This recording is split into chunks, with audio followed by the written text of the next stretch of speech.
አላህ ማለት ዛፍ ማለት ነው። አሁን እንግዲህ ይሄ ዛፍ የምትለው ቃል በዕብራይስጥኛ ምንድነው ትርጉሙ? አላህ ማለት ነው። ዕብራይስጥኛው እንግዲህ እንደምታዩት ነው፣ አላህ ይላል። ኦኬ ቢስሚላህ። እንግዲህ እነዚህን የሚዲያ ዲያቆናትን ማስተማር የኛ ስራ ሆኗል። ፊደልን እንኳን በትክክል እንዳልቆጠሩ ላሳያችሁ። አላህ ዛፍ ነው እያለ በገዛ አምላኩ መጽሐፍ ቅዱስ ላይ የተጻፈውን አምላኩን ሲሳደብ ሲሳለቅበት ሰምተነዋል። ነገር ግን እንደዛ አይደለም። በአረብኛ ቋንቋ አላህ ብለን ስንጠራ አሌፍ ካልን በኋላ ሁለት ላሜዶችን እንጂ አንተ እንዳሳየኸው አንድ ላሜድን አይደለም እንጠቀመው።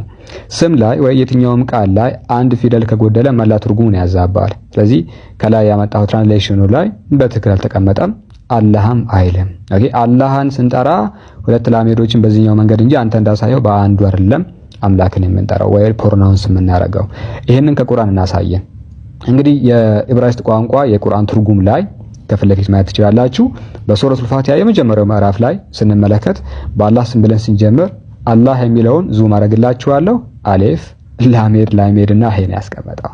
ስለዚህ አላህ ስንል ሁለት ላሜዶችን እንጂ በአንድ ላሜድ አይደለም አላህን የምንጠራው። የትኛውንም ሱራ ገብታችሁ ብትመለከቱ አላህን ለምሳሌ ሱረቱል ኢኽላስን ቁል ሁወላሁ አሐድ ብለን በአረብኛ ስናነብ በል እርሱ አላህ አንድ ነው ስንል አላህን የምንጠራው ልክ እንደዚህ ኦኬ በሁለት ላሜዶች እንጂ አንተ እንዳመጣኸው በአንድ ላሜድ አይደለም።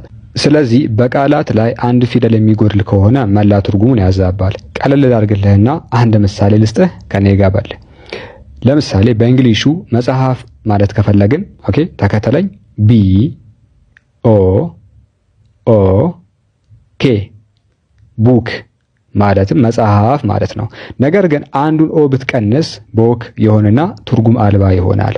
ስለዚህ ከቃላት ላይ ፊደል መቀነስ እንደዚህ ያለ ነገር ውስጥ እንደሚከት እንግዲህ ማረዳት አለብህ። ይሄን አንደኛ ክፍል መማር ነበረብህ። አለመማርህ ግን ዛሬ መሰል ነገራቶችን እንድታነሳና አምላክ ላይ እንድትሳለቅ አድርጎሃል። ኦኬ የትኛውንም ነገር አንሱ ፊደል የሚጎድል ከሆነ መላ ትርጉሙን ያጣል ነው። ስለዚህ አላህ ማለት አምልኮ የሚገባው መለኮት እንጂ አንተ እንደተሳለከው እንደተሳደብከው ዛፍ ማለት በፍጹም አይደለም።